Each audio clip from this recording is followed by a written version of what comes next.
full house tonight. Thank you for everyone calling. I'd like to call the regular meeting of the Board of Education of the Bucyrus City School District to order. Roll call, please. Ms. Loretta? Here. Mr. Stone? Dr. Johnson? Here. Okay. Mr. Sheever? Here. Mr. Murray? Here. Could we all please stand for the Pledge of Allegiance?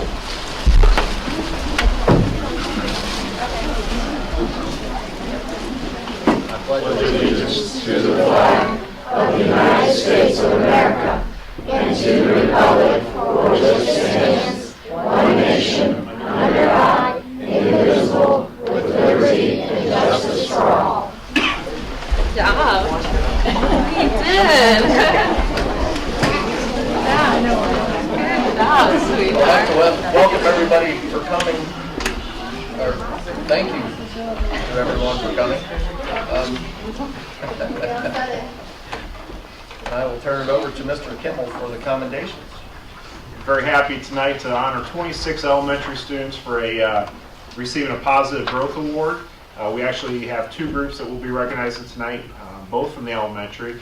The other group is our future chef competition students. So we'll start with the Positive Growth Award. And I'll turn the floor over to Mr. Roll. Thank you, members of the board, Mr. Kimmel and administration. First of all, kids, I have a question. Did they say the Pledge of Allegiance a little faster than we do? Yes, they did. Sometimes people think I'm a little slow because when we do our pledge, it's kind of like the alphabet. There is no letter called elemento. Okay? So we take our time and we say it very deliberately, so for which it stands. And they do a great job every day. That explains the length of the morning announcement. Hey, that's all right. Do we mind? Thank you very much, kids. All right. And that does come into what we'd like to talk about now. Each morning, we do begin our day with the announcements.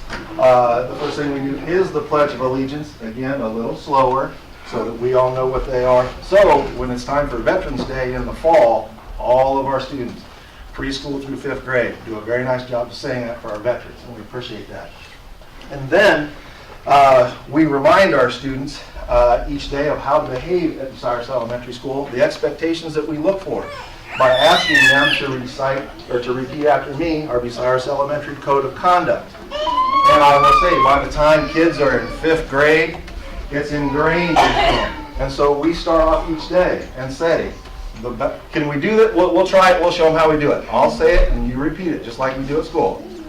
The best way. The best way. I will be. I will be. Caring. Caring. Honest. Honest. Respectful. Respectful. Responsible. Responsible. And give my best every day. And do my best every day. So that I can be my best in every way. So that I can be my best in every way. Very good. Thank you very much.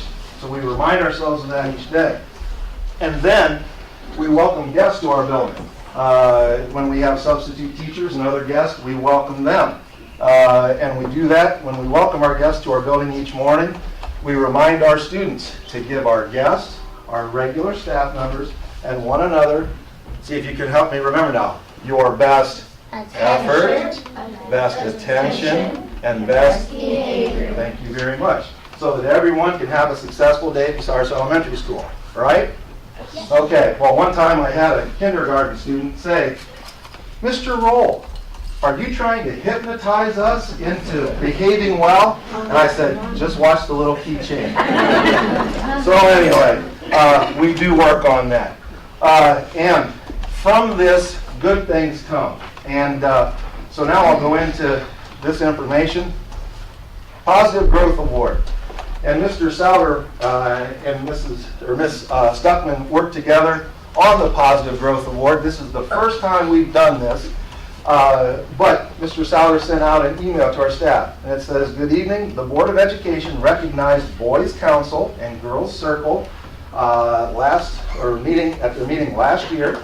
Then in the fall, they honored students that earned an advanced rating on the OAA. For the next round of elementary recognition, because we're asked to recognize some students as the secondary does, as the middle school does throughout the year, He said, for the next round, we would like to honor students that have shown significant positive growth. Okay? Very important. We look for our kids to come and learn and grow every day in many ways. And he said, this growth could be academic. So this means that their grades could be getting better. It can also be social.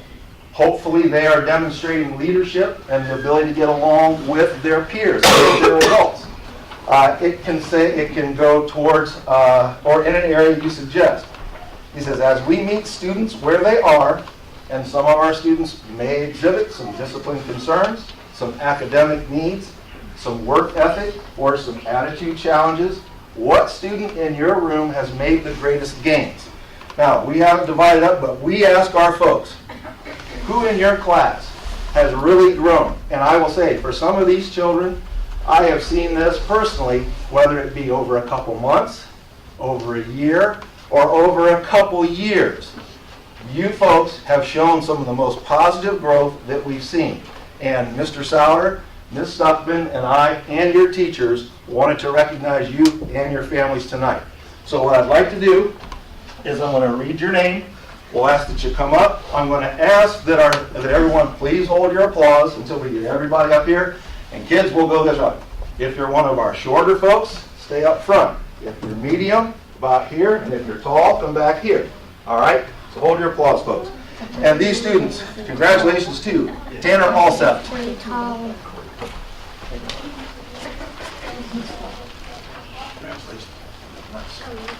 Jennifer Oren. Jennifer with us? Okay. Ariana Banks. Macy Bond. Mackenzie Booth.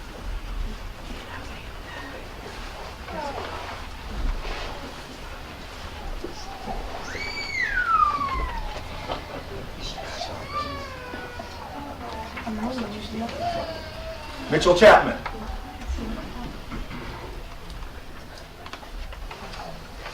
Emma Clark. Okay. Ashley Cooley. Patience Dockenball.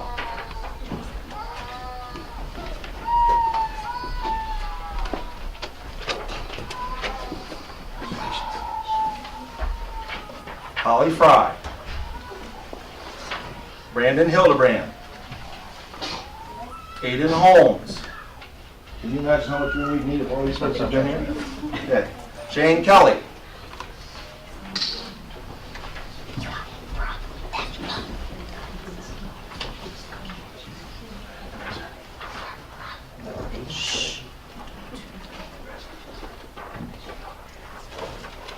Where's Shane?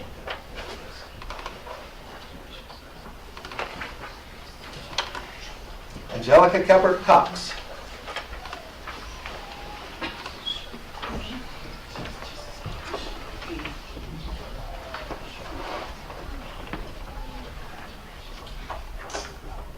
Alex Cadet.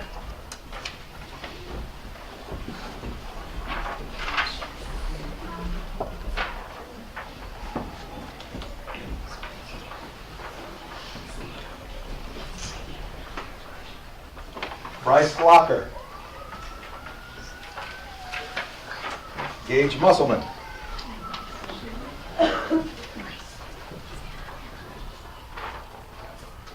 Regan Myers.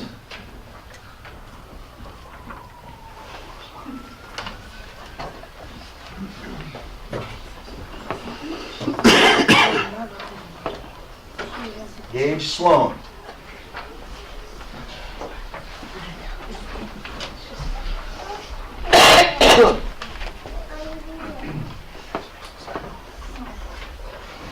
Eric Spradley.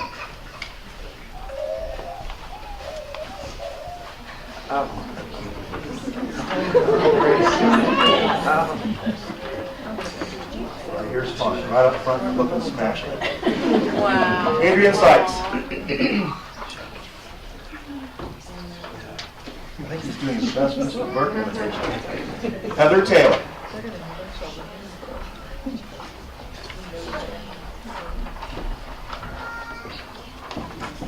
Cameron Thompson.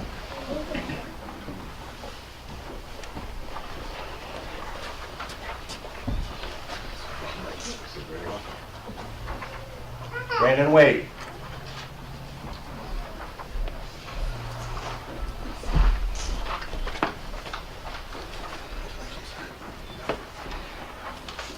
Royce Ware.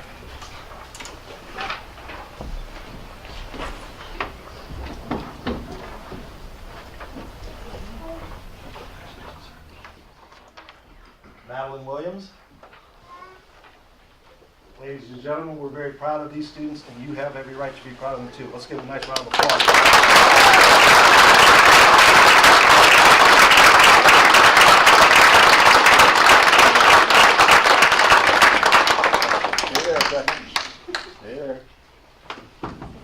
Sometimes you gotta wait and make sure everybody gets those pictures taken. Are we good? All right. So we can. Okay. Now here's what we're going to try to do. Now we'll see how we do here. Okay. First row. We're going to start with Regan right here. You guys come this way, and we're going to ask you to walk around and shake all these folks' hands. These are the people who are the Board of Education and our superintendent. So they're the bosses of our district. So Regan, we'll let you come over here and shake these folks' hands. You follow. And we'll do it on this side of the table. Outside? How about doing it out here? Sorry, right around that way. There we go. Right here. And keep walking on around. There we go. Good. Good. Oh, hang on. Now we bring you.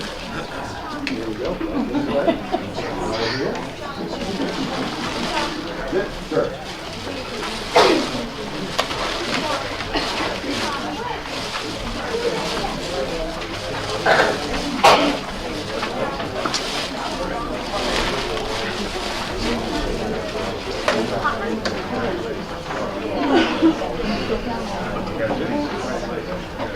Now you can go back and sit with your family. Thank you. When you're done shaking hands, you can sit, go back with your family.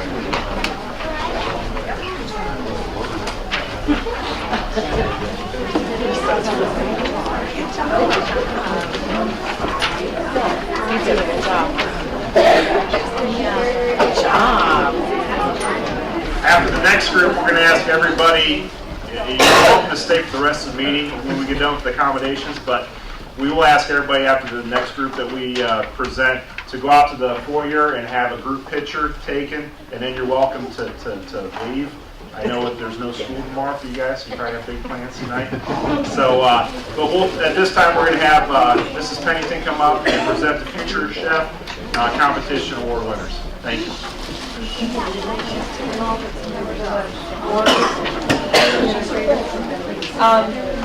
This year was our 4th annual Future Chef competition, and it was very fun. I enjoy doing this every year for the students. This year they had to make a healthy sandwich. So it's a great program to get students to think about how to eat healthy and be creative with things that they like to eat and try to make it healthy.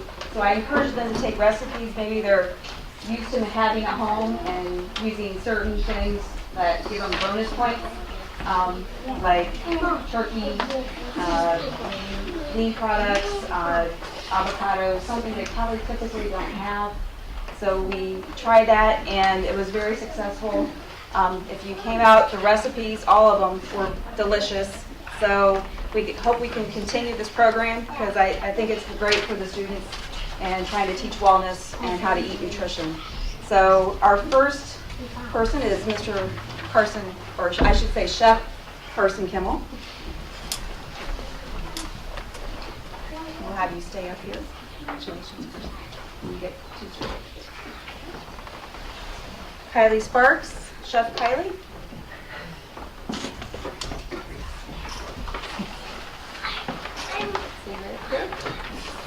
Chef Sam Rigger.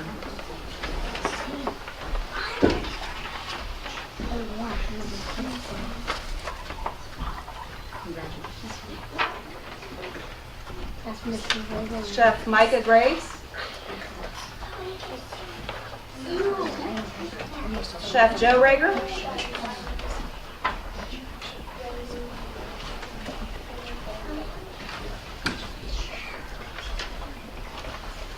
Mr. Bucyrus. And the winner of the competition and her recipe will be sent to our regional competition with Sodexo. And if she's in the top 5 and the top region winner, there'll be 5 region winners and they'll go on to a national competition. And that will happen over the next 3 weeks. And once I hear something, I will contact the winner to let them know we might have to do some more cooking. So, and that is Chef Madeline Kimmel.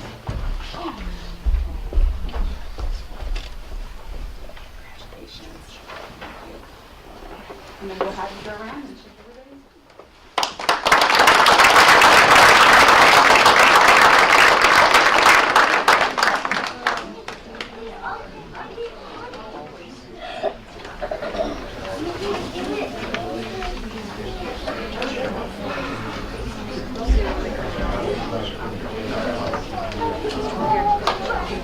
All you gotta do is push that little blue dot.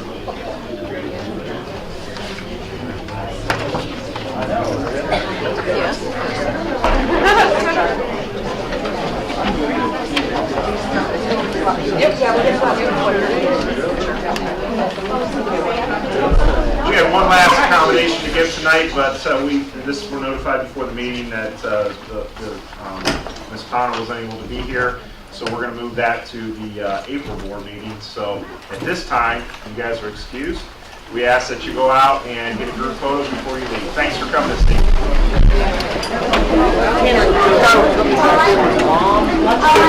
Here, you give me this. I want you to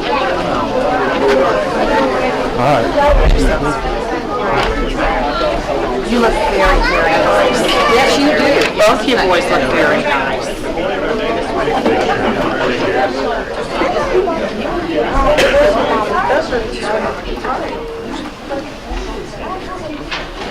You got his coat on?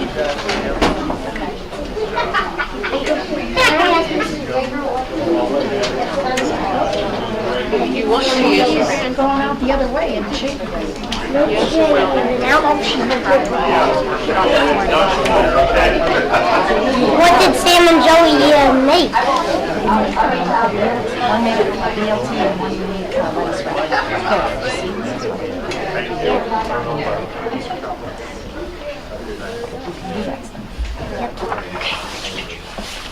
Oh, yeah. Sorry. Could I talk to you for just a second?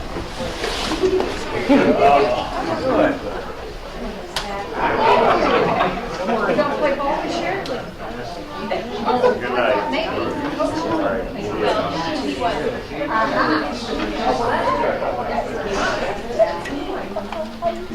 See you later.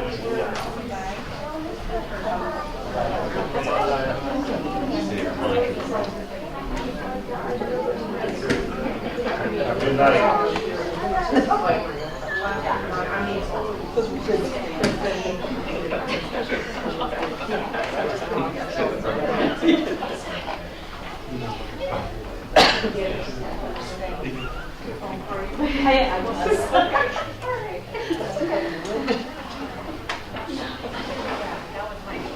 Mr. Rose, you don't get to leave?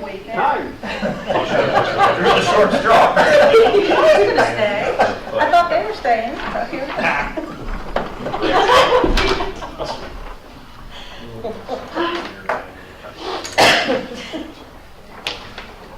All right.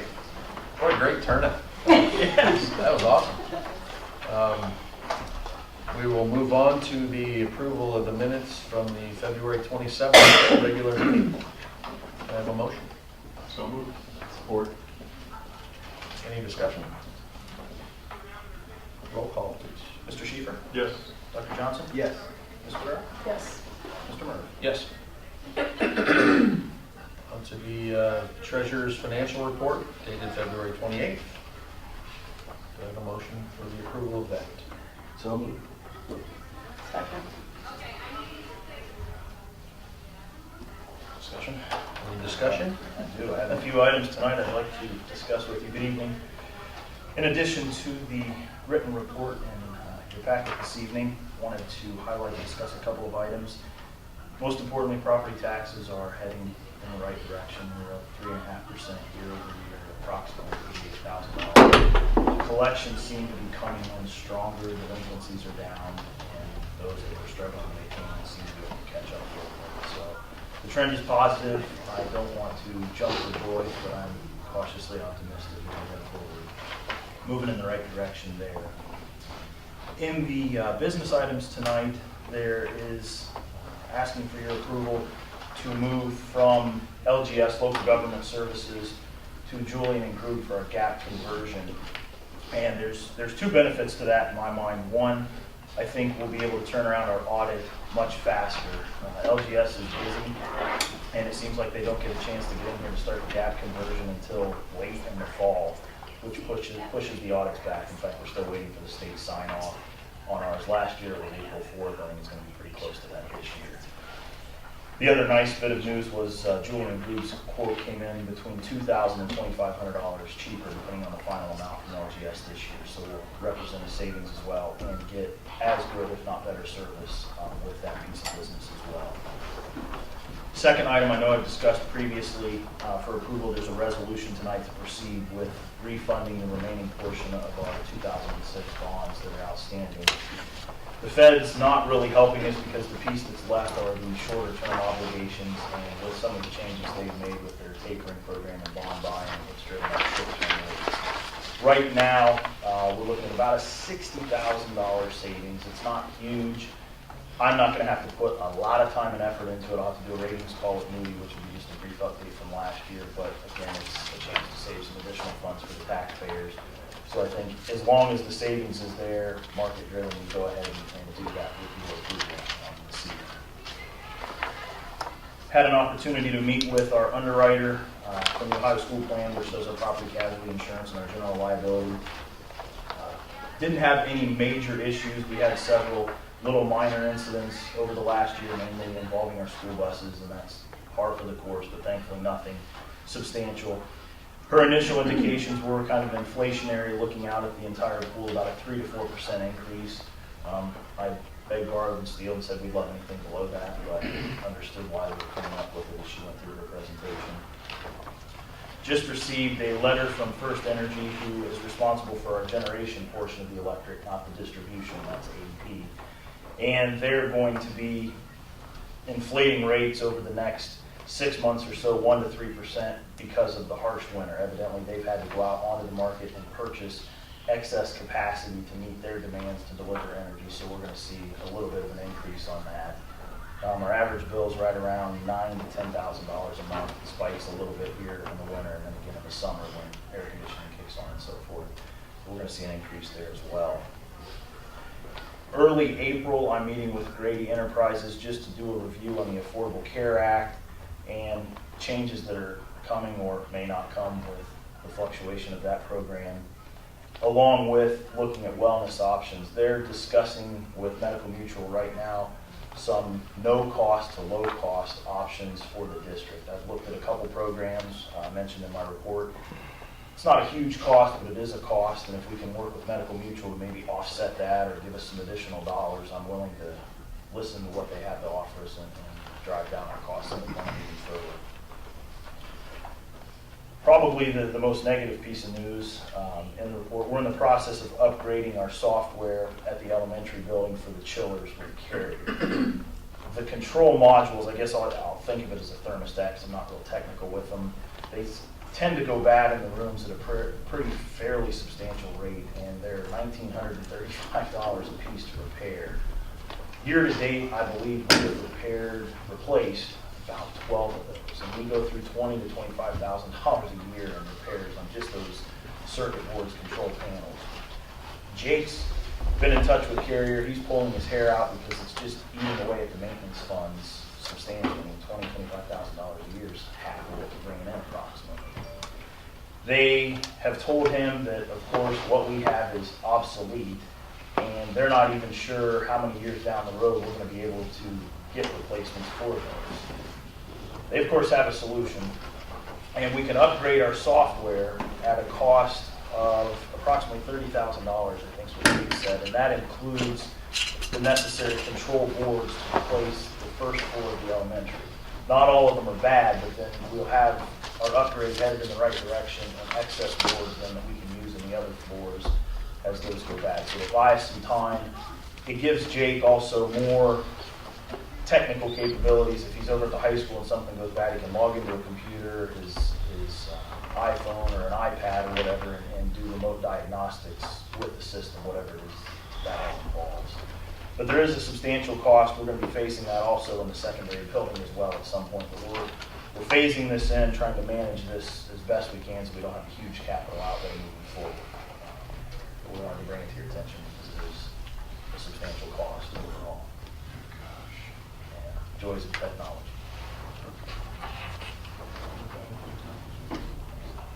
Yeah, we're not alone in it. I mean, we've talked to a number of districts, and it's, I would say, designed obsolescence, if you will. They just build this in anymore. Unfortunately, it's not a good thing, but we're trying to mitigate as much of the capital outlay as we can. What's the life expectancy with the switching, or can it even give any type of? I've not heard. I hesitate to even give you a figure. I don't know. I would hope much longer than what we're seeing here. I would hope 15 years, but I can't give you an answer on that. I don't know. I can ask. You know, we're kind of, you know, we're in a corner. Either we rip out all of the systems that we have that could be upwards of a couple $1 million to replace, or we upgrade what we have and try to stretch that out. So to me, it's a no-brainer to phase it in, because if we do the first floor at the elementary, we're going to be able to save all those good controllers to fix any that go out in the second and third So floor. we can replace it. Yeah, without buying $1,900 every time one goes bad, we have to order a new one. Like I said, we're going through 12 to 15 one per year. And it could get worse, and it's kind of a necessary, it has to be replaced. We could do a House Bill 264. Jake and I are kind of talking, if we did anything with that, we'd like to do more of the LED lighting. It seems the natural tendency for companies is to come in and just gut the systems, and like Mr. Kimmel said, suddenly you're financing out $1 million, $2 million, and the chillers are there. My goodness, we just replaced them last summer in the elementary.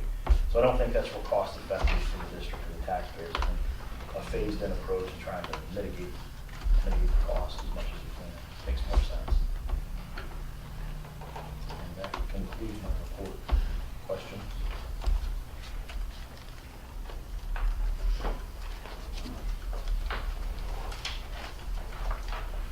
Hearing none. Roll call, please. Dr. Johnson? Yes. Ms. Woodrow? Yes. Mr. Schiefer? Yes. Mr. Murray? Yes. And on to the addendum to the agenda. We need a motion for approval of that. Support. Any discussion on the addendum? Roll call, please. Ms. Woodrow? Yes. Mr. Schiefer? Yes. Dr. Johnson? Yes. Mr. Murray? Yes. Moving on to committee reports. Mr. Stone is not with us this evening, so we will move on to athletics and Mr. Schiefer and Ms. Ware. Tracy and I, we both attended our latest athletic council meeting, which was held last Monday, the 17th of March. And at that meeting, different items were discussed. Our financial report for the athletic department looks very good at this time. We're definitely within budget. Boosters, we had some discussion as far as what, looking at the booster clubs, are looking at assessing their options for future fundraising and how that can best serve all boosters, academics, athletics, and band. I know we're under consideration for the Timken grant, and a decision will be forthcoming in May as far as whether or not it'll be favorable for us, so we're hopeful that that may come through. The tennis courts were discussed, and as we were, for Mr. Tom Graney, when he was here several board meetings ago and presented the project to us, work will begin on the tennis courts in the spring, and bleachers are going to be going in, and also a water line in the fountain will be installed out there. And then future improvements will be forthcoming as funds are available. Also, we talked about there will be a new softball scoreboard. Contract was signed for that, and that will be installed, I believe, before, hopefully by, oh, Mr. Rose is here. Well, we're hoping, the way it typically works is there's a company called Side Effects that goes out and gets the ads to pay for the scoreboard. And then after all the money comes in for the ads, it takes anywhere from 3 to 4 years because they get yearly payments. Then you generate revenue, comes back to the school district from that point on. Typically, the scoreboards are not given to you until all the ads have been sold. We've made a proposal and we're waiting for a response. If we could purchase them up front and then be reimbursed once the ads are sold, and the ads have been selling, they have sold 3 or 4 major ads already. So that's the proposal. The upfront cost is $7,100, and we're doing our own installation. And the boosters, the next step is to go to the boosters. They have the funds in their concession account, so we just have to get the approval. If they give us the approval, I just get the steps, make the phone calls to the scoreboard people. They will then get the scoreboard to us, and the goal is to have them up before the regional softball tournament, which is the end of May. If we can have them sooner, great. Weather will dictate a little bit of when we can actually get out there and put them up. But our hope is to have them before the end of the school year. I can say that Mohican Rehab is already purchased. They're going to sell 6 slots beside our basketball scoreboard and 2 slots on our actual softball scoreboard. And those are 4-year deals that they sign on for thousands of dollars, which purchase the scoreboards. Mohican has signed on for both a basketball slot and a softball slot. McDonald's has signed on for a basketball slot and is seriously considering a softball slot, which would take care of the softball board and be done with their 2 slots. And the way that Side Effects works on the ads is they go to that business as exclusive. So if McDonald's is the only one up, they're the only fast food that will go up. Pizza Hut is also considering putting up an ad or purchasing an ad. So Mohican would be the only company. Avita could not come in and put an ad in. It would, because it's a competitor. You sold any bank ads yet?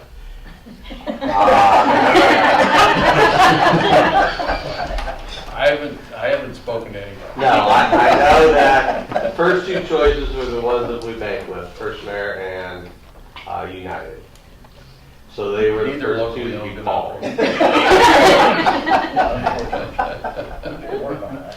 So if both of them say no, we may come after you. But that's out of my hands. But that's how the scoreboard works. So what's nice about it is there's no cost to the school whatsoever in the long run. It's all done. Are the softball scoreboards similar to the baseball with the inning by inning? It'll be 18 feet wide. It has the illuminated lights that are the new brighter white LED lights that'll be in it. It'll just have innings. It'll have breakdown per inning, yes, and it'll have 3 lights for outs, and I believe maybe it'll have home and away, of course, but it'll be a lot nicer than what's presently up there. It would be a breakdown per inning, yes. Much needed improvement. Oh, yes. And we've been the ads are sold easily, mainly because we convinced them that everybody goes by the softball field. I mean, whether you're going to the football game or the baseball game, or you're just pulling into the school, the softball field's right there. So it's advantageous to put the ads there. How much are these ads? That I don't know, but it's a couple thousand. It's easy enough way. We can get a figure. Now, Now, the ads are for basketball. Well, in order to purchase, for them, they want to make sure that the ads are going in a prominent location that many people are going to see them. And the only place that we didn't have ads were on the basketball scoreboards. So we decided to sell that space in order to get the softball scoreboard for free. They were unwilling to just give us a scoreboard by putting ads only on the softball field. So we went ahead. Now, of course, there's a couple other things that we need to improve on as well as the score table. Those ads are older. And so I need to do some follow-up and see what the contract was on those, or if we can resell new ads and let those people, if they want to come up again, offer it to them. If not, we'll sell them to other people. So that, as far as the ads go, that's where we're at.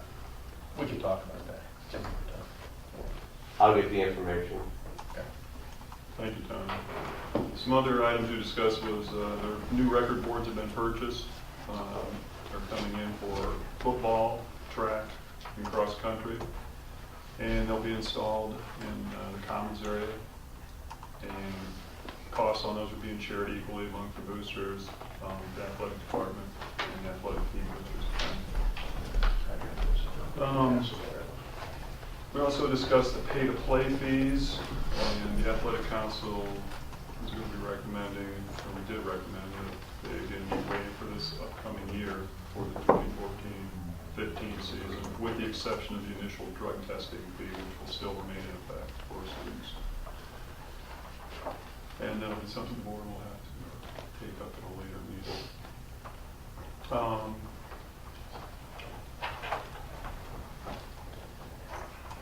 Another area was gym floor is going to be, in the high school, will be refinished this summer on the third week in July, and the middle school will be refinished the last week in July. So we'll be working around that with painting of new lines and things, especially for the volleyball in the main gym. And the last item with spring sports, a month at the moment, and some of the cancellations we seem to already yes, somewhat like winter sports season, but it will get better. One important event which will be coming up, which is a huge moneymaker for our district and overall, is the Elks Track Meet, which is going to be on Saturday, April the 5th. So for those of you who want to come out and enjoy a good time and be involved, please show. And that concludes the athletic report. Ms. Warren, do you have anything? No, you did a very fine job, Mr. Sheehan. Mr. Rose, you have anything else you'd like to add? I don't know, other than you said the pay-for-play fees, that has to be. It's going to be part of our discussion later in the meeting. I'll take them. Okay, moving on to Pioneer. How did we see a no report? Nothing? Okay. On to student achievement and Dr. Johnson. Well, I'm here, but I have a report. All right. Well, then I guess it's up to me. There was no meeting, however, I did get some information from Mrs. Constantine, and feel free to weigh in on any of this that I'm going to share with everybody.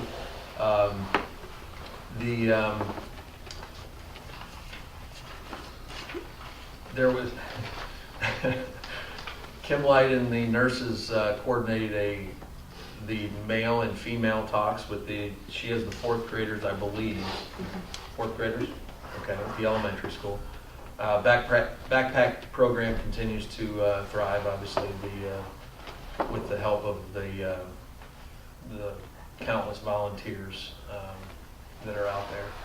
And there's mention made here of the volunteers from the senior class participating in that program because of the community service hours required.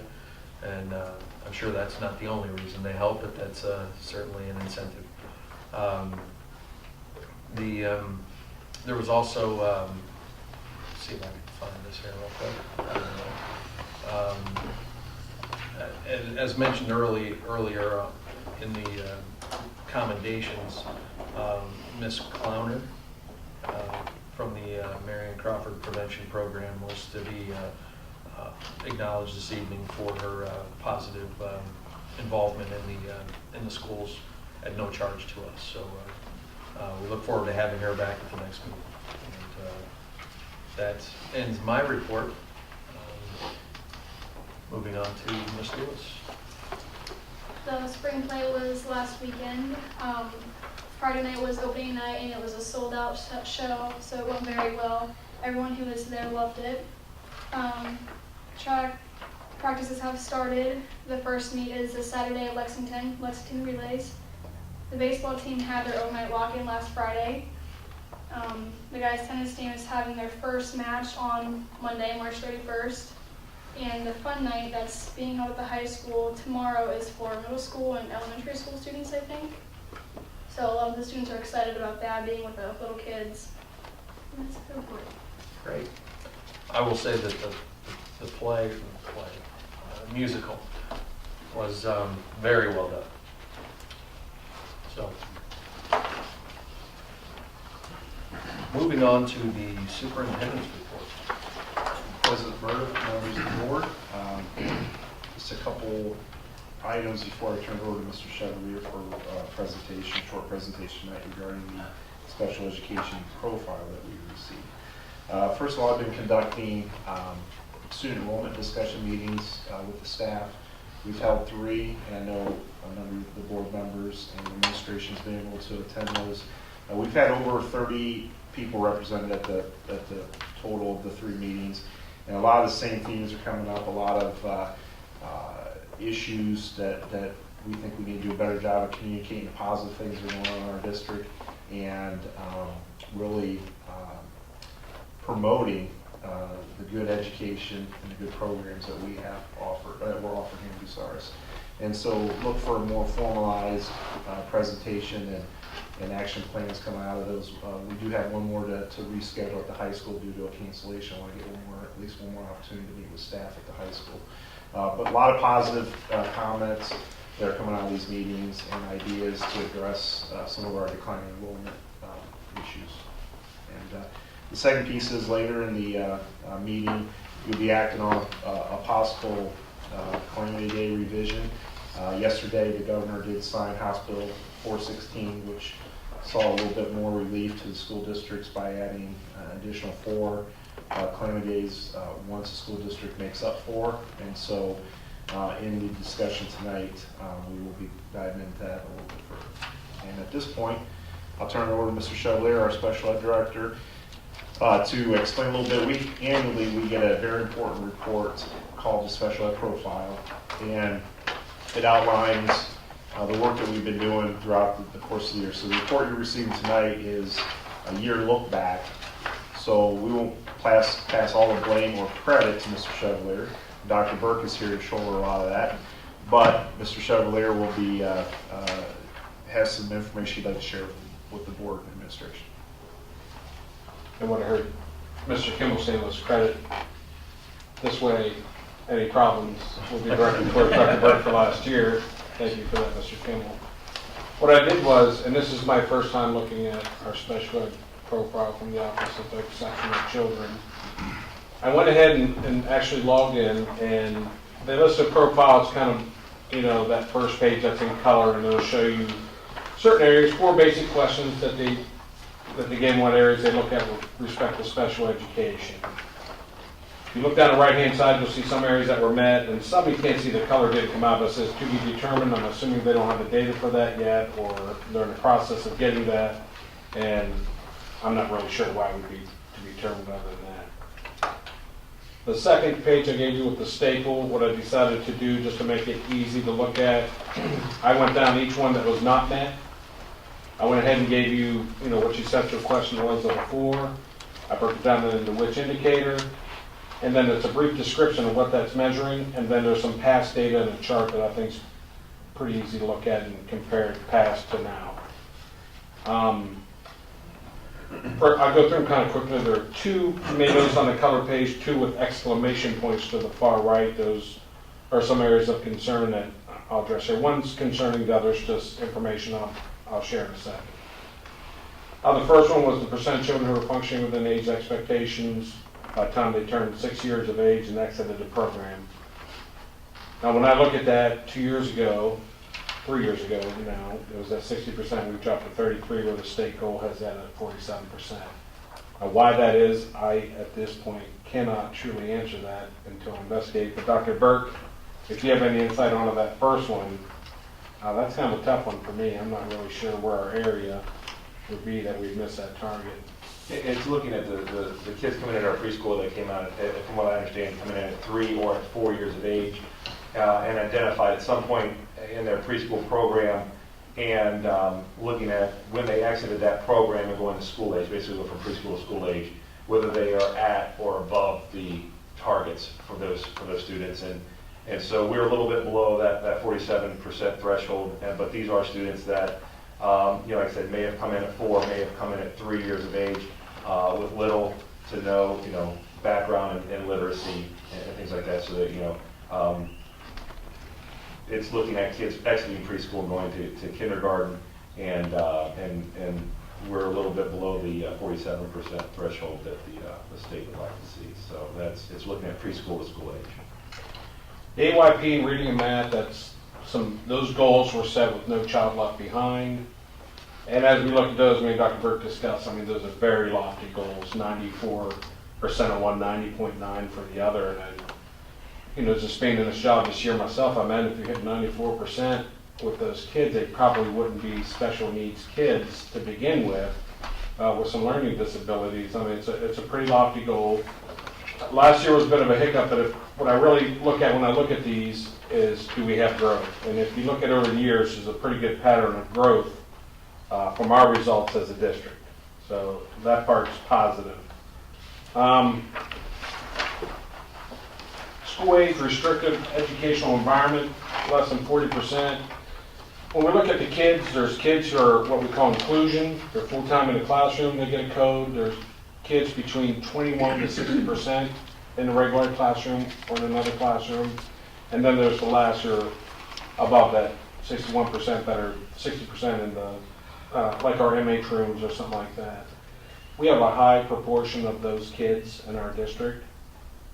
In feeling that we meet the needs of those kids, I know the number's off, but I'm pretty proud that we step up and really meet the needs of those kids. And if that's where they need to be served in the best interest of that student, then we're off on our target. But I'll take that as a district. I think we're really serving them well. We have 4 MH classrooms, multiple disability classrooms. Simply, we go over that target just by educating those kids in those 4 classrooms. Yeah, Dr. Burke and I mathematically looked at that today, kind of a rough estimate. We are 11.5% beyond the target just in our MH rooms. So I'm proud of what we do in that area. The next indicator is school age restrictive educational requirement environments, separate facilities like our futures and stuff like that. We're pretty close to on target with what the state expects for our district. And those are students with maybe autism that would go to an autism school, or students that have severe social emotional issues that would go to a specialized school with therapy and counseling involved. Next indicator for graduation, if you look from those 2 years, we made some marked improvement there. And you really got to take into consideration too that a lot of our kids that are in the MH rooms and stuff are multi-year graduates. When they reach that time, 4 years of high school, they will stay. We will continue to serve them up through the age of 21. So, and that affects, I don't think it's right, but that's the way the state figures that out. So I think we're still pretty good at 70% with that. Special education students can stay till their 22nd birthday through their 21st year. But after your 4th year of high school, if you enter your 5th year of high school, whether it be in a multi-handicap room where you go into like Project Search or those job training programs you pioneer, once you hit that 5th year, you're considered a dropout in the state of Ohio, even though we have to, by law, serve them. So it hurts your graduation rate. Yeah, we should have a better way to do that. Yeah, and they know it's an issue, but they're not really looking to fix it. So almost like we're getting hurt for doing the right thing. That's how I feel about that. So yes, sir. I'm sorry. So the state is our target for those students with disabilities graduating within 4 years is 76%, Yes, sir. down from 88%. And how they determine that, I don't know how the state comes up with their targets. It's odd. It is. The next one is one of the ones I told you with an exclamation mark, which means it's a concern for some reason, but in reality what it is through the Federal Individual with Disabilities Education Act, the states have to come up with a plan to monitor and evaluate what's going on. They come up with a state plan here in Ohio with 20 indicators. One of those indicators is post-secondary. In other words, what is happening to these children as they become adults and leave our district? So they randomly select districts throughout the state to go ahead and conduct a survey, and the survey will be over time, and they call it the Ohio Longitudinal Transition Study. It's through Kent State. It's something I'll be starting to just by happenstance. I got an email from our state support team today at 4:05 p.m. that April 8th they will be conducting a class where Kent State's going to come down and relay to me what exactly I'm looking for, how to set this up for our seniors leaving, how do we get the information where I can contact them in a year from now, and so on. So Bucyrus City Schools can be part of this study.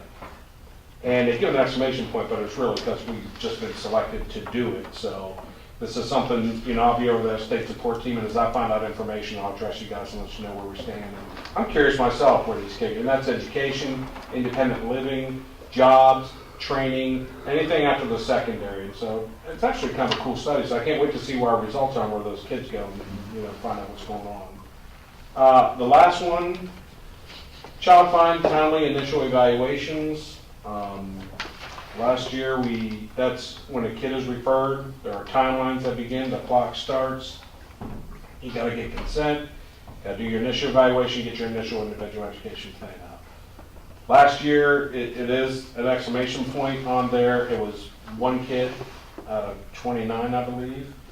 And I think Dr. Burke even corrected it, but it still showed up. And now what we do is something called a corrective action plan, or very strict timelines on that, something I'll be starting tomorrow. Dr. Burke has done one before. I came in on a corrective action plan last year. It's just a state's way of saying, here's your issue, how are you going to fix it, and give us evidence next year that it's been corrected. And that's something I'll be starting on the meeting. I don't know if Dr. Burke wanted to add to that. Yeah, the last year's, 2 years ago, had a similar finding, but was able to provide documentation that it was, there's several reasons why you can miss a date. Once a kid is referred for special education testing, you have 60 days to complete that assessment. If you're at 61 days, it comes as an error.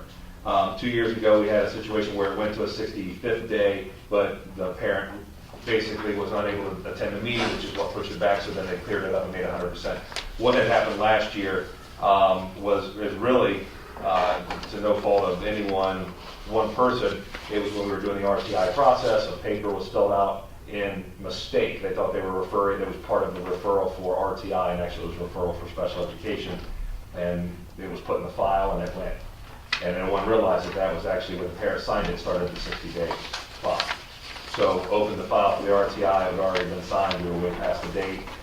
The test had happened, everything, I think the student was tested, qualified, and moved on, through the RTI process, but because that paper was signed by no mistake by any one person, it just happened.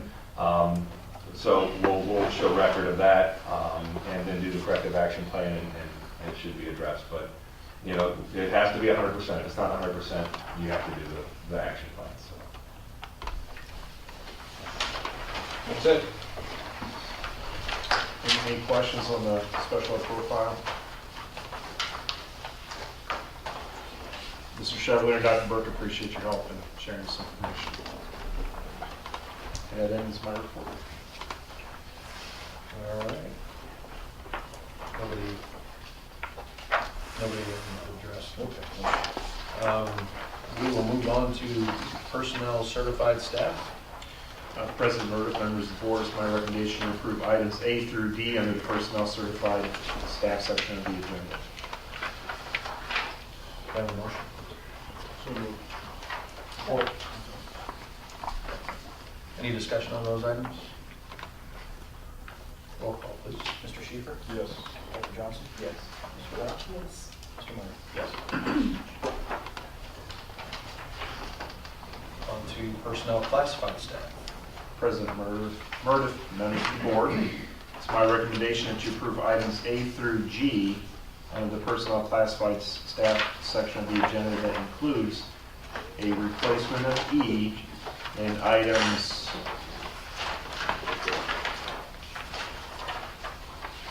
F and G from the addendum. I have a motion, please. So moved. Second. Any discussion? Roll call, please. Dr. Johnson? Yes. Ms. Fedora? Yes. Mr. Schieffer? Yes. Mr. Miller? Yes. On to the business items.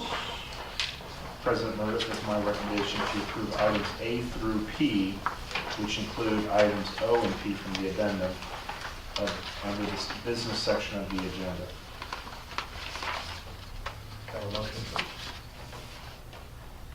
No. Support. Any discussion in regards to those items?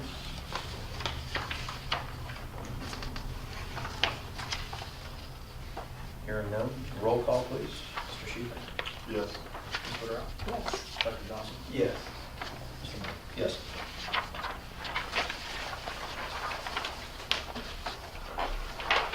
On to the discussion items. We have four items. Okay.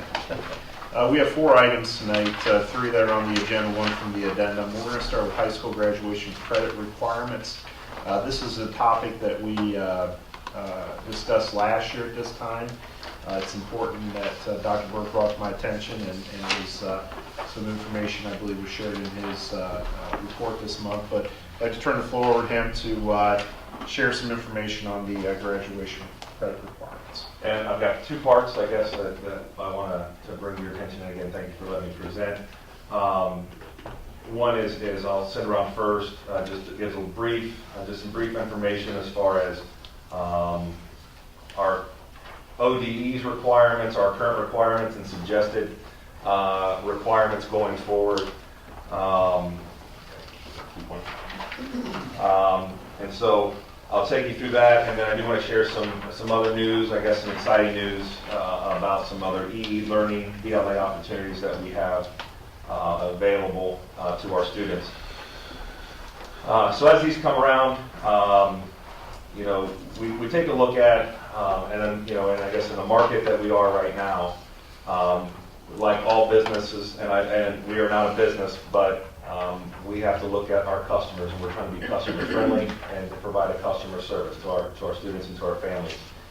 And to do that, you really have to look at the market and what the market is doing for those same customers. And right now, the requirements for graduation through ODE are passing the 5 parts of the OGT, which should, we hear is going to be leaving at some point. But recently, the SAT will not be used, so who knows how long the OGT will be here. Probably my son, who's in 2nd grade, will take the OGT before he graduates. And then the credits requirement from the Ohio Department of Education are 4 units of English, half of health, 4 of math, 1 half of physical education, 3 of science, 3 of social studies, inclusive of government, and then 5 elective credits, and so 5 elective units, which were the total of 20. That is the minimum state requirement. Currently, Bucyrus requirements are 24. All the core requirements are the exact same. And the electives, we have 9 as compared to the state minimum of 5. The suggestion that I'm bringing before the board for your consideration and thought and possible action at a later time would be keeping all the core academics the same, but reducing the number of electives from 9 to 6 effectively. There's some extras at the end of that table, I'm sorry. There. Going from a total of 24 credits to 21. If you flip it over, some things that we're looking to do next year for our students to kind of 2 things, to ensure that they are getting a well-rounded education, and also to make them take some classes and get some experiences that they may not have taken, is all students will be enrolled in a minimum of 7 classes per semester. We have students right now that have 2, 3, possibly 4 study halls in their schedule as of now. Now, some of that is built in because they do work. We have some students that are seniors that work almost a full-time job. We have some that work a full-time job. 18 years of age. I know the one we recognized earlier in the year works a second shift job and is still coming to school. So we do make some arrangements for that. But what we're going to say, without administrative approval, you have to take 7 classes a semester. So everyone will be taking a full semester of classes. This will allow students to have 1 study hall within the school day. And again, some exceptions will be made. Students with disabilities, if the IEP team needs more time, or if it's in a 504 IEP, the student needs multiple study halls or more time for remediation and intervention, that can be worked out. And again, if they're doing work study or administrative approval. So we're trying to get our students in classes more by having that stipulation in place. And again, if their work study may be in there as well. Course offerings, despite the reduction of staff over the past few years and with a decreasing or stagnant revenue source for the school, this year we are increasing the offerings that our students can have through e-learning. I'll send this around now. There. This is the course guide, and then the second piece coming around is will be the request sheet that students will fill out.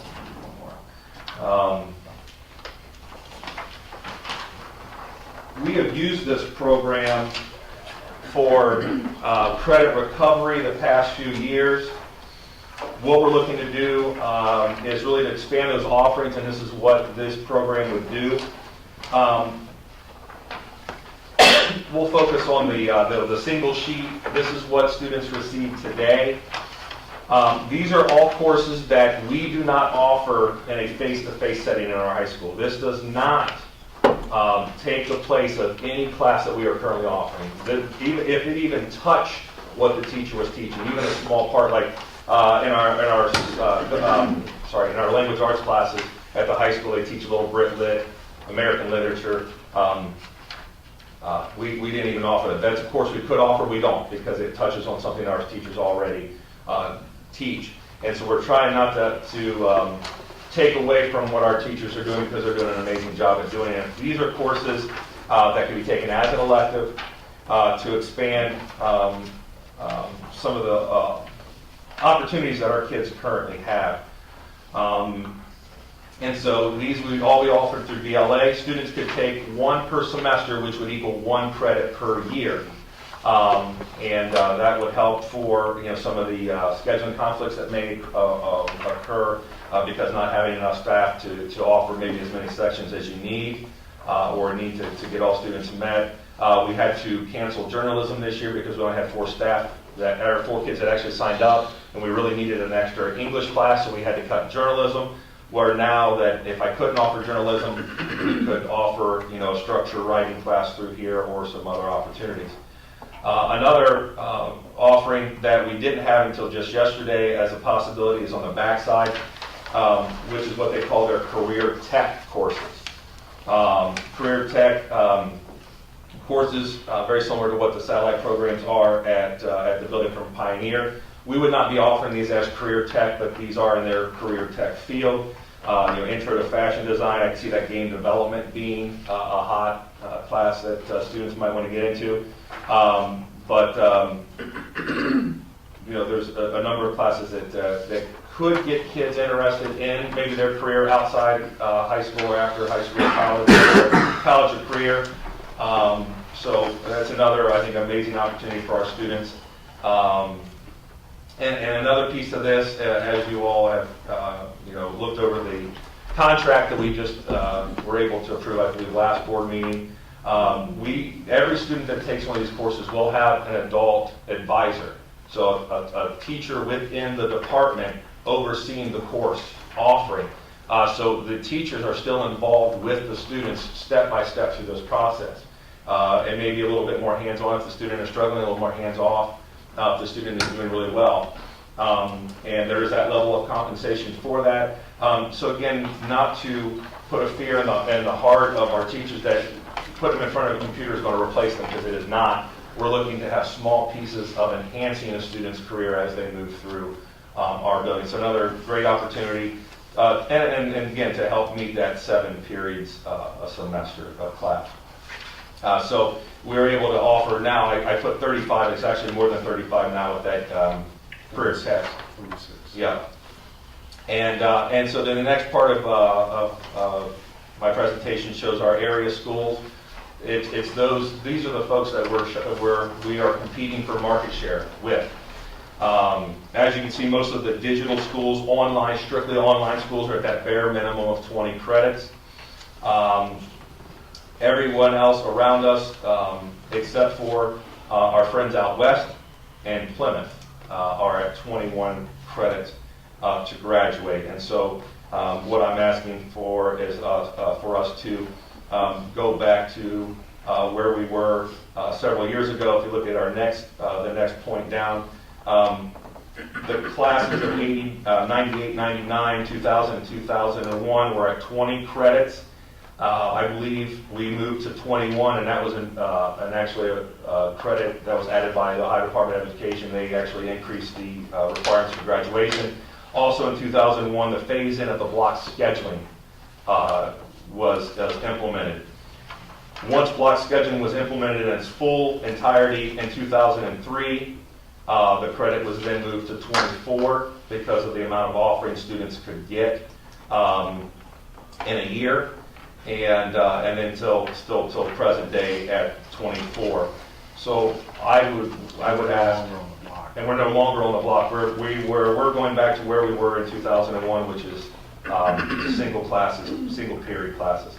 So what I'm proposing is that we go back to the credit requirements that we had when we were pre-block scheduling, very similar to where we are now.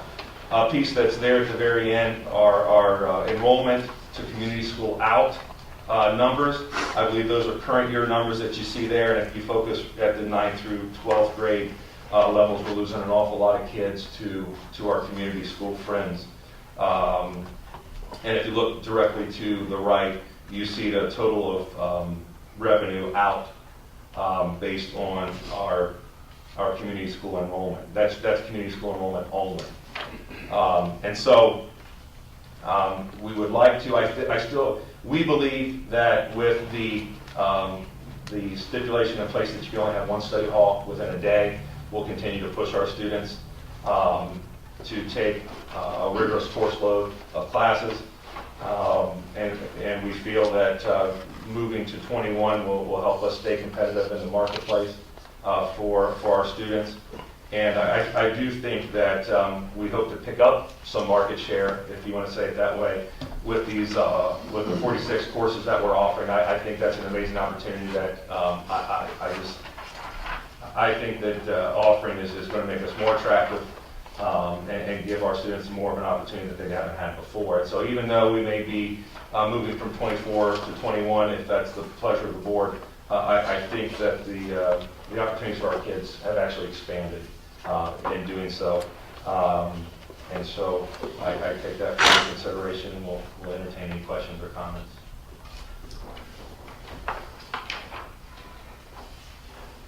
Most students are going to end up with more than the minimum requirement anyway, right? Yes, sir. But we're looking at right now, and I know Mr. Foreman was going to try to make it if he could. We have about 10 students currently that would be that are borderline graduation, not graduation, and are needing credit recovery to get there. And some of that credit recovery is elective. So you take a student who needs, at the start of the year, 10.5 credits to graduate. Some of those electives, some of those mandatory classes. If we were at 21, that 10.5 becomes 7.5, and it gets a little bit more manageable, especially if I need 2 math and 2 English to get there. I'm not worried about picking up, one of those electives to get to the 24. So we're not, you're right, with moving to 21, we're not helping the majority. We are helping a minority of kids, a smaller group of kids. But those are the kids that are going through their freshman year, get credits from either lack of effort or circumstance or moving from place to place. You're right, most kids are taking much more than that. This would help us capture a part or a portion of students that, for whatever reason, their own divine or others, that they weren't able to get them. Well, my point was, for those concerned that we're lowering the standards, Oh. that most students exceed the standards. Absolutely, absolutely. And I will say, we just passed these out today, these course request sheets, and it's, kids are being very thoughtful. They ran Mrs. Johnson, myself, Mr. Dennison down all day. What is this? What is this? Can I take this? What does this mean? And a number of kids, we have five Pioneer kids that are leaving and going Pioneer next year. They're saying, I really like these courses you're offering on the computer. Can I come back and take one of these after school? That's pretty awesome that you got a kid wanting to take more classes than they really need because they really want to be a veterinarian tech or go into that field, and there's a class that kind of matches up with that. So you're right. Usually kids exceed go way past the 21 or 24, and I think then going to a one study hall per semester should also help with that as well. I think when Mr. Henderson and I had talked about this year plus ago, my concern was how we get it to the public. All this is exactly how it should be, and it all makes sense to us. It's, we're talking about providing the highest quality education, and I'm not implying that it's going to be rolled out poorly, because that's not the nature of the comment. It's just how it's going to be perceived. And we can't help how it's perceived elsewhere, but we want to make sure that it's perceived internally and by our customers that not only do we provide the best education, but we're certainly not lowering the standards, as Dr. Johnson has stated, but we're targeting those kids that likely have too big of a mountain to climb, and we're looking to maintain those and bring them back into the fold rather than just let them fall away. And if you look at the number of kids that are leaving for community school, we do lose a few of those because they hit their sophomore, junior, senior year, and they just realize that at 24 it's completely unobtainable, but at 21 it is obtainable. I'm sorry, 20, because they're going to track and goal and K-12 online, and they keep popping up, all these opportunities. And it gets much more obtainable. Yeah, they still have to take 4 math and 4 English and that, but they don't have to really worry about those other 4 electives that we have here. And again, I think we have, when you roll it out, we just have to be upfront, and this is why we're doing it, and this is what we're trying to do, but also look at how we're expanding the opportunities for our kids. And you're right, I think with having our get it out on social media, have opportunity for if we need to have meetings for parents to come in and meet with us, that would be fine and great. And definitely address it in our State of the Schools next year, and really just be upfront positive with everybody, and really just sit down and give them the time to ask questions. Because it was largely brought to 24 because of the scheduling. Block schedule. That drove that. And I would offer too, from a testing standpoint, and selfishly, I might add, is that the more students that we have, because behind the scenes, Brian Baines and I have been setting up the park field testing and online science and social studies testing. And the rigors involved with just a student sitting down and doing that assessment and what that requires goes beyond just reading something and then clicking a multiple choice. We would have more students we get enrolled in these, gives them a leg up in anticipating what that looks like. If we can't offer a wholesale training for all of our students on what that and set those assessments involved, which are here next year, if we can get kind of a hint at what that would look like, where these kids are engaged with this every day in whatever format, that'll give those kids an advantage when it comes time to sit down and take that high stakes assessment. Another great part of the online courses is the students don't just get the courses, the teachers do as well. Every teacher in the district at the secondary will have access to every single one of these courses, videos, pre-test, post-test, test outs. They can use them, they can modify them, they can make them part of their classroom, they can take pieces and parts, they can add to it. It becomes more tools in their tool belt. So even though we have just maybe a handful of students taking these, the teachers will have access to it. We're going to train them on it. And they can use it if they want. We're going to encourage them to try to use it. But it's there for them. And I think there's going to be, I think once we get into it and see what we can do with the courses and what they offer us, especially with maybe using for assessment writing inside the classroom, using them to see where kids are, using that pretest that may come from one of these courses as seeing where my kids are when they come into my social studies class. Is just more information we can learn about our kids. And so it gives kids an opportunity to take something that they're, maybe not had before, but it gives our staff some more tools and resources that they haven't had before too. The neat thing about these e-learning, these 46 courses, when we started the Educational Options Program, we knew what we did well, and that's offer credit recovery. We knew that the goal was to not just hit the kids that were credit deficient, but also to offer advanced opportunities for kids. These are some intriguing courses. These are not credit recovery courses. These are credit attainment and credit advancement. And that's neat that that's growing under that umbrella and giving these kids an opportunity, because our goal is to prepare kids for the next step in their life. I guarantee that the kids who are going to college are all going to have a portion, if not all, of some of their courses online. Mm-hmm. And so this gives them that opportunity to learn that piece without very much capital outlay. I will tell you that the curriculum that we've purchased for the 500 plus students and all what we'll be purchasing for the students and the staff is the same amount of money we spent this year on just credit recovery through the Plato program. And so we had to purchase seats this year, a site license is what we're going to be looking to spend next year, the same amount of money we spent this year on just the credit recovery kids. And if you look at the grade level beside the courses, after reviewing English and form and looking at the courses, I would have had a chance to look at the courses. Some of those courses are only junior and senior level courses because the content it's not prepared. That we felt that material is not a freshman level course or it's not a sophomore level course, and so we did try to pay attention to that to not get a freshman or sophomore over their head into a course that maybe the content is a little bit too much for them. With OGTs or getting transitioned into high school, ninth grade's a kind of a rough year sometimes for kids socially. So we did try to get it, try to make it as successful for kids as possible, looking at what the rigor of the course would be and where our kids might be able to be successful. So we did try to pay close attention to that as well and to set them up the best we could. There's some pretty cool stuff on here. I appreciate the argument you made. I hope it wasn't an argument. Well, I mean, arguing for moving to 21 credits, I think is, we've shown, and by the discussion here that we're not lowering our standards. We're actually going to be increasing our competitiveness to market ourselves more so than what we have been, I believe.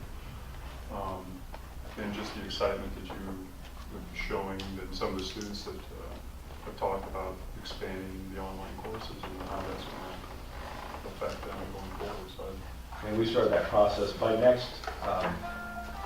By next board meeting, we should have the preliminary numbers as far as where our courses and numbers. I'll be happy. I hope the numbers are strong, but I'll be happy to share where we stand preliminarily with the numbers in our e-courses to see whether it was as strong as we thought it came across today. Bottom line, you're giving more kids the opportunity to be Bucyrus High School graduates. Mm-hmm. Bottom line. Crawford 2020 Vision has great interest in career awareness and workforce development. So I'm really excited to see the career tech piece here. Are there more things available on that?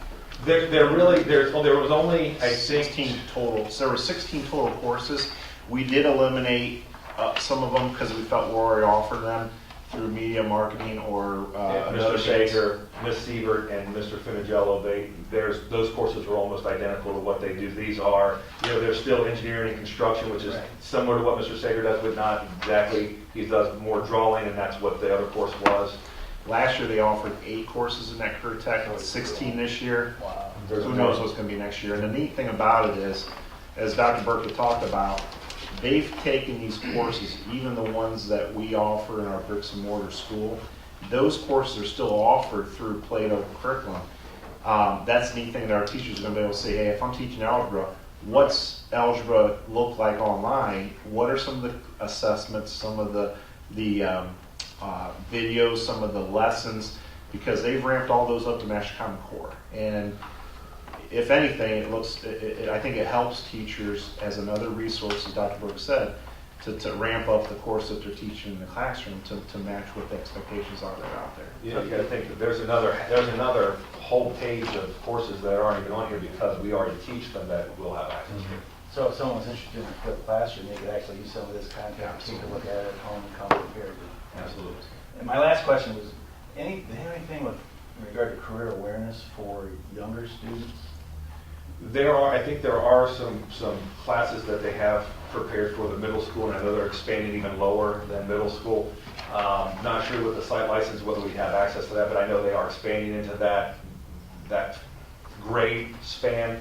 And I can get those courses. I think they do have some courses that their menu for middle school is not near as large as high school, but they are looking, because they know that is a market share out there for them as well, to expand those. And I will say, I think we're one of the only schools in the area offering careers classes already in the building. So all of our kids have at least a semester, if not a year-long careers class at the 6th and 3rd grade level.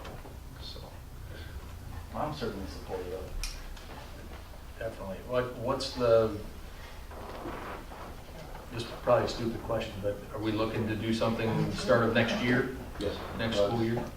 That would be the sooner the administration can communicate to the students as they're starting scheduling what the expectation is on the number of credits, the better. Okay. So obviously we're not prepared to take action tonight unless that's the board's favor. It was really thought of timeline-wise, discussion tonight and action in April. Okay. And I will say that there are some kids that are juniors looking to be seniors that are very concerned. They don't know, well, they know now, that we were going to make this proposal that, looking through their transcript with them, they would be credit deficient going into their senior year. If we were able to move to 21 next year, a full load of classes next year will get them to graduation. So there are. So that would apply to those kids It too. would be, that would be my hope. Yes. Okay. And once again, we're not changing any of the core requirements, so they stay the same. Right.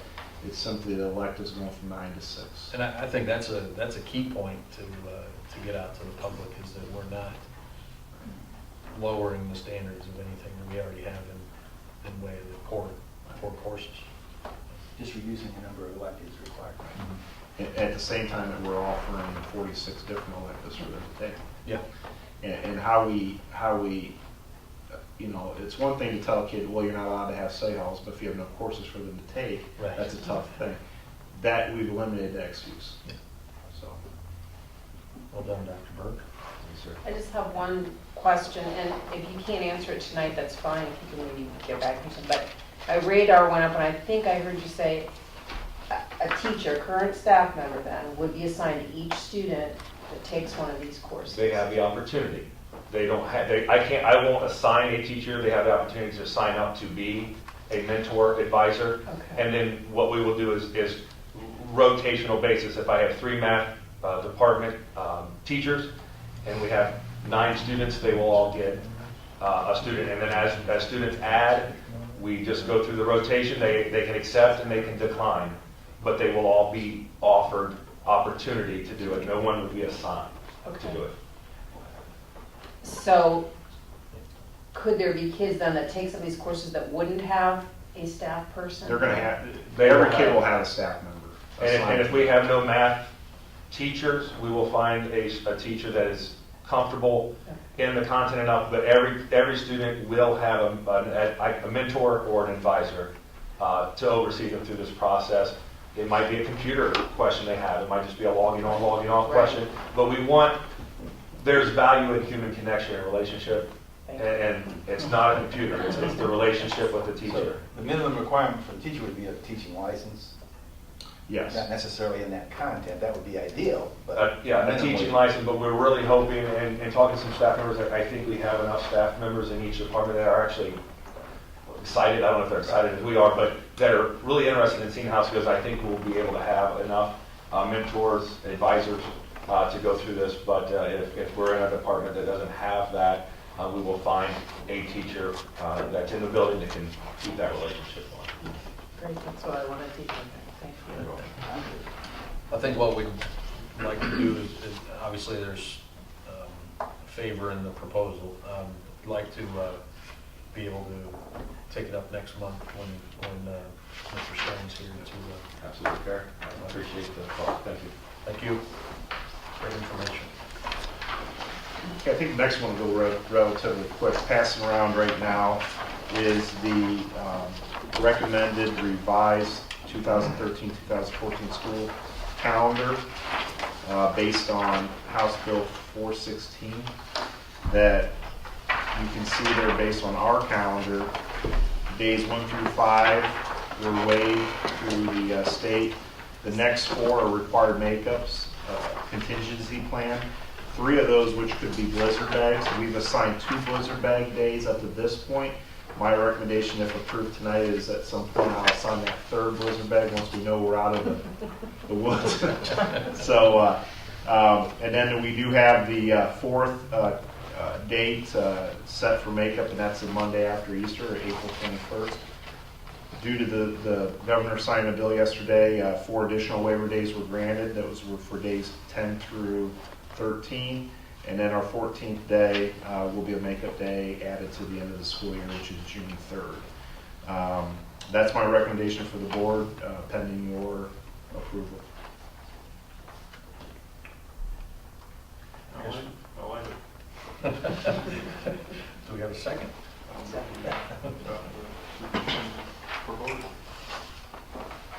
Any further discussion? Did we get a second? Okay. Roll call, please. Mr. Schieber? Yes. Ms. Whitterow? Yes. Dr. Johnson? Yes. Mr. Moore? Yes. Thank you. Try to make this as harmless as possible.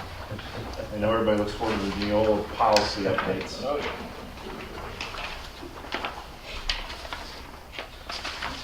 Once everybody gets one. This is all right. It's in your board packet. Please stop me if you have any questions. These are the highlights or the of the things that are much more in depth within your packet. Bylaw 131.1. These are technical corrections. What this gives is the Board of Education the authority to, if there's a technical correction in a policy, we can get it updated more expedient than taking it through a discussion and approval through the board. These would not be anything that would change policy, but if there's a technical piece that need to be updated, it gives an opportunity to get that by resolution as opposed by multiple readings. Bylaw 170 or 157. This is a whole piece with the joint vocational schools having a board member appointed. This is in response to House Bill 59. Opens the door up for like what we have with Sandy serving on the Pioneer Board. Bylaw 166, executive sessions. This actually broadens the things, the items that Board of Education can go into executive session on through House Bill 59.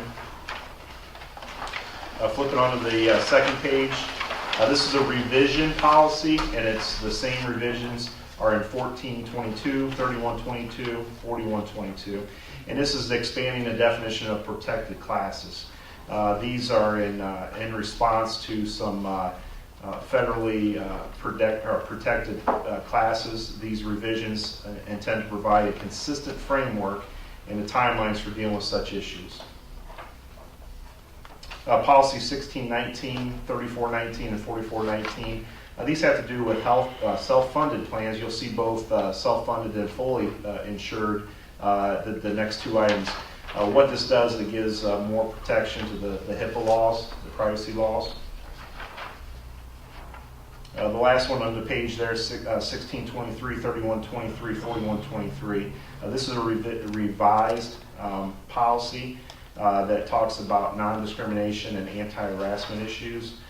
This puts a complaint procedure in place so that folks know how to go through the proper channels to get an issue resolved. Policy 2260, non-discrimination, access to equal education opportunity. This is revised. This is once again the protected classes and the intent to provide a consistent framework and timelines for dealing with the issues. Kind of a repeat of what we just seen.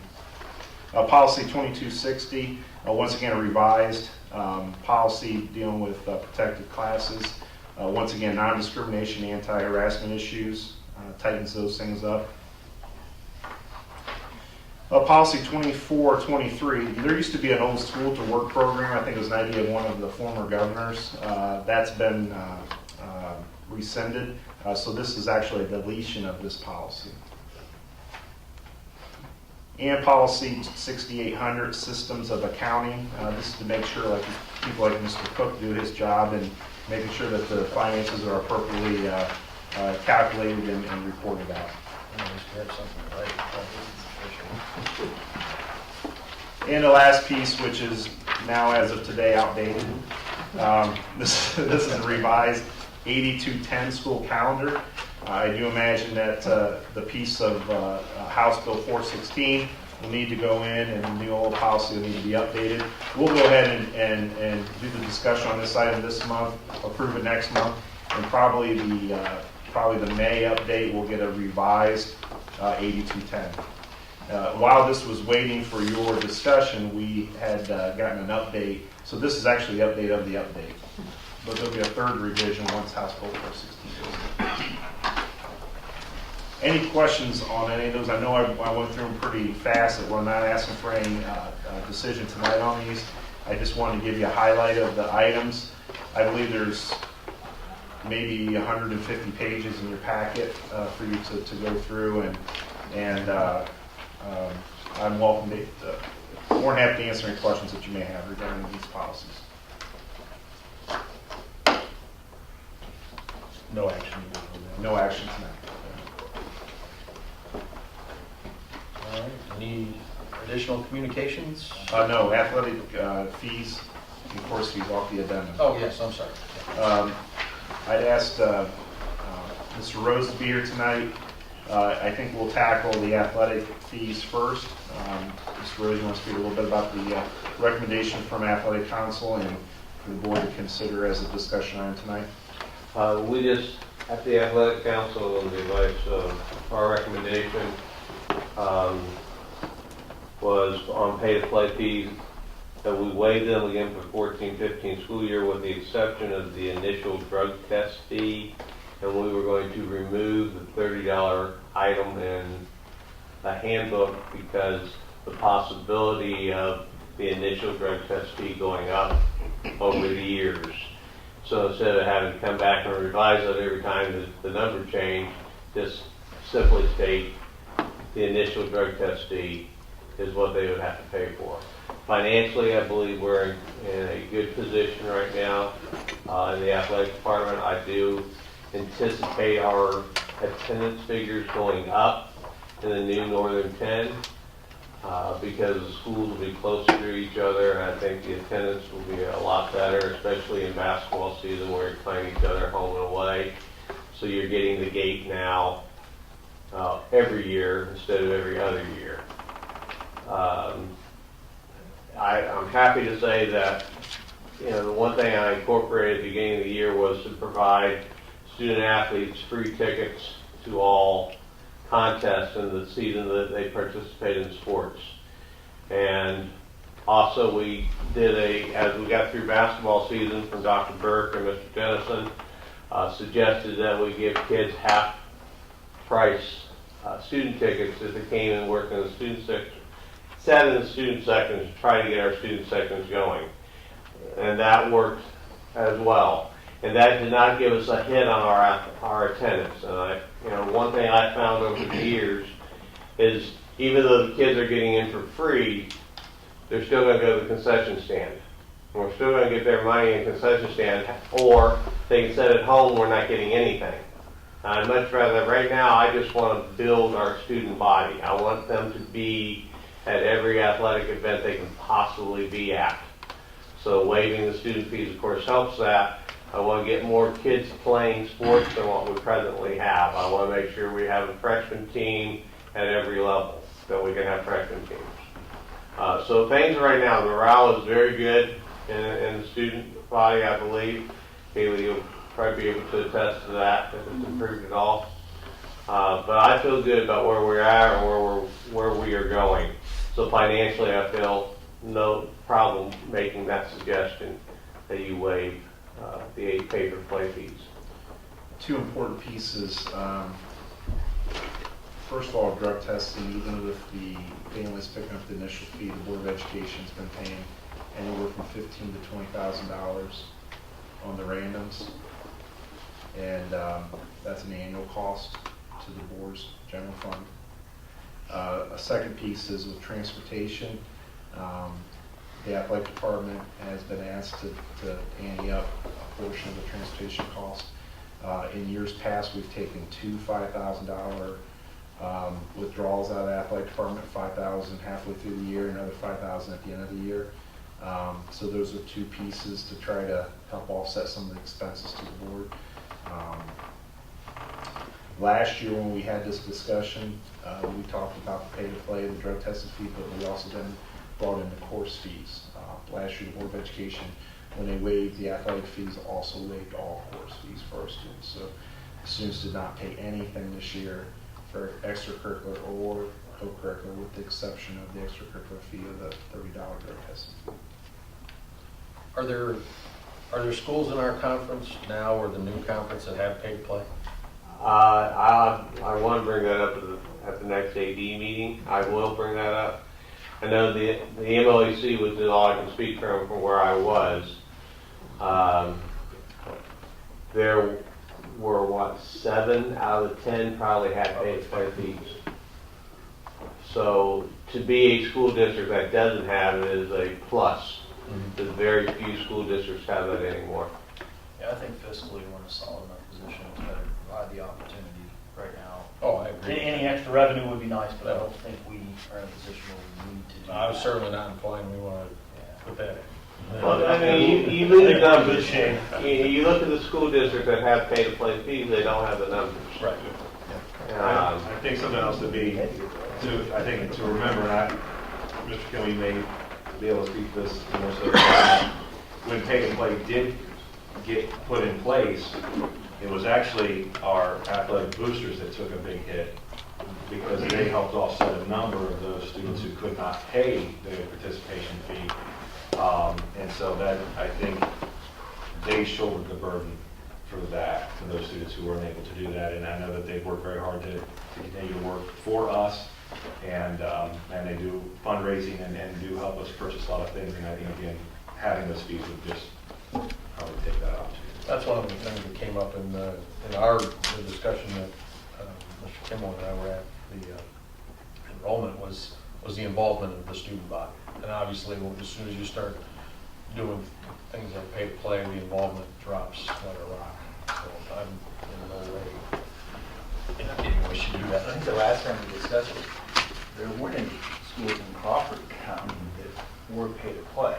And I'm sure that's still the case. I hate to be, We don't want to set the trend on that one. No. I don't think anybody in the county does. Don't want to be a leader. We can either take action tonight or table and wait for a decision on the April board meeting. I'm fine with taking action now.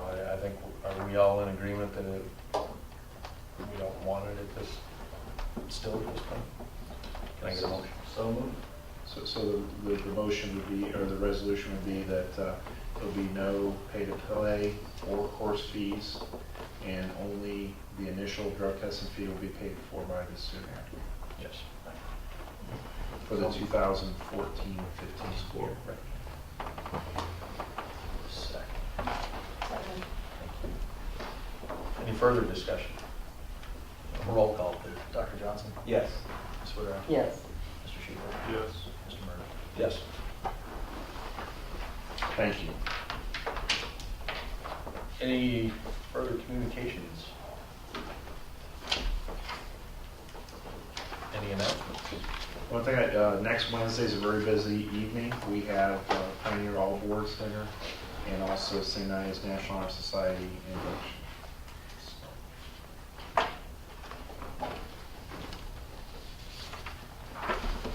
Friday evening events calendar is looking kind of slim. You can come out to the elementary fun night at the secondary school, 5 to 7, or 5 to 9 tomorrow night, please. The way it is. It is good time. And I believe there's a middle school dance coming up if you're looking to chaperone. On April 11th, is it? Oh, damn. You put that middle school dance in your calendar. Take no roll.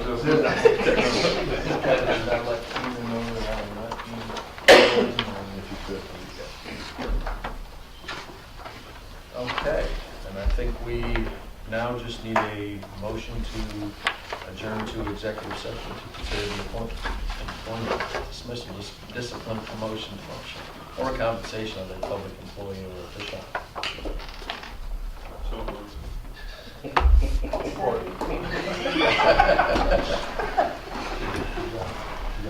Roll call, please. Mr. Schieffer? Yes. Ms. Winterhouse? Yes. Dr. Johnson? Yes. Mr. Murray? Yes. And we are now in executive session.